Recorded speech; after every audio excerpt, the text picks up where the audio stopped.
যারা গান দেখে এবং যারা গান শোনে তাদের কয়েকটা ক্ষতি সম্পর্কে আলোচনা করব। 1 নম্বর ক্ষতি হলো, যারা গান দেখে অথবা গান শোনে তাদের 1 নম্বর ক্ষতি হলো তাদের অন্তরের মধ্যে নিফাক তৈরি হয়।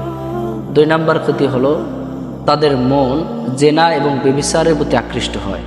3 নম্বর ক্ষতি হলো যারা গান দেখে বা শোনে তাদের কোরআনের প্রতি অনীহা চলে আসে, তারা কোরআন তেলাওয়াত শুনতে চায় না, কোরআন পড়তেও চায় না। 4 নম্বর ক্ষতি হলো যারা গান শুনবে তাদের নামাজের প্রতি অনীহা চলে আসবে, নামাজে ভালোভাবে মন বসবে না, নামাজে দাঁড়াবে কিন্তু নামাজে সূরা কেরাত সে ভালো পড়তে পারবে না। এভাবে 5 নম্বর ক্ষতি হলো তারা জিকির, আল্লাহ তাআলার জিকিরের প্রতি তাদের অনীহা সৃষ্টি হবে, তাদের নিজেরও জিকির ভালো লাগবে না এবং অন্য কোনো জায়গায় যদি জিকির করা হয় সেই জিকিরও তাদের কাছে ভালো লাগবে না। এরপরে যারা গান শুনবে তাদের আরেকটা ক্ষতি হলো তাদের আখিরাতের প্রতি অনীহা চলে আসে, আখিরাত তাদের কাছে ভালো লাগে না।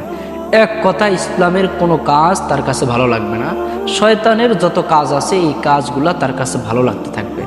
এভাবে হাজারো ক্ষতি আছে যারা গান শোনে বা গান দেখে তাদের জন্য।